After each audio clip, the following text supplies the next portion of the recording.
Oral interviews for the 4 vacant commissioner positions at the Independent Electoral and Boundaries Commission IEBC kicked off on Wednesday with 2 applicants appearing before the 7-member selection panel. One applicant, however, withdrew from the race over claims that he forged his bachelor's degree. David Mudhoka now reports on day 1 of the interviews that are set to go on until the 22nd of this month, and which will see 35 applicants put on the hot seat. Some issues are best addressed Wednesday morning at the Kenyatta International Convention Center. Oral interviews for the 4 vacant commissioner positions at the IEBC were duly underway, with all eyes trained on 2 applicants on the hot seat on day 1.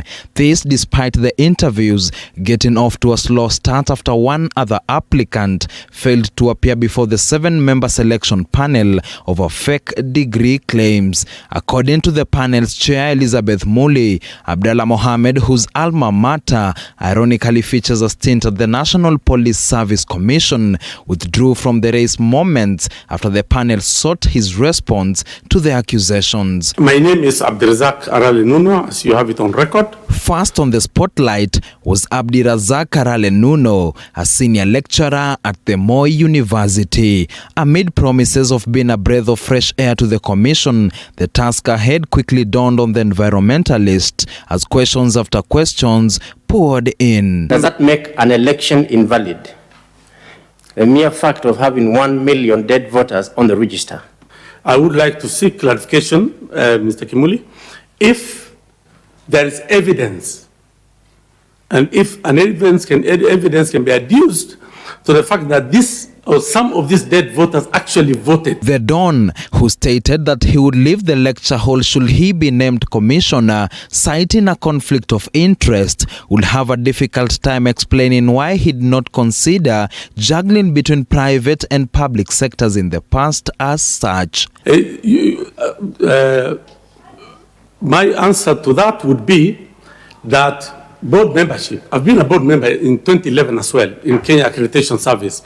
Board membership and the university teaching are not mutually exclusive. The reason being, teaching, I don't hold a administrative position like a head of department or a dean. And at a time when the IEBC is not new to a cash crunch, Nuno promised to seek ways to lower the cost of an election to nearly 100 shillings per voter.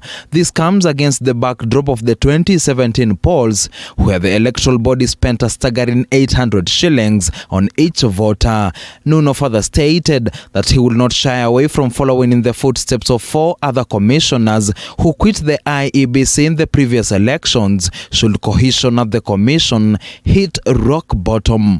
On the hot seat, exit Nuno, enter lawyer Anne Mwikali Kiusia. After promising to add value to the IEBC's legal team, the barrister, however, found herself grappling with questions from the panel that seemed to boggle her mind. Are you a registered voter? I am a registered voter. Where did you vote? Which polling station did you vote in the last election?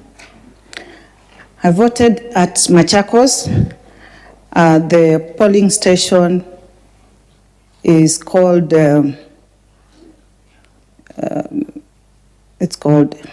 What is the problem with our system that makes people's votes not count?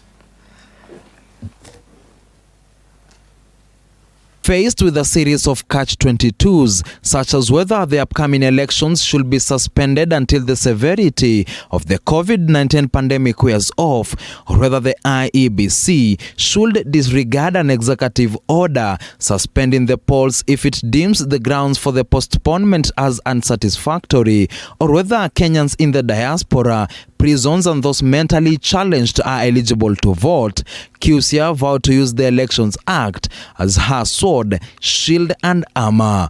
Thursday's interviews are expected to be an all-female candidates affair, as focus now shifts to Caroline Njeri, Catherine Mushiru and Cecilia Ngoyoni. David Mudhoka, TV47, Nairobi.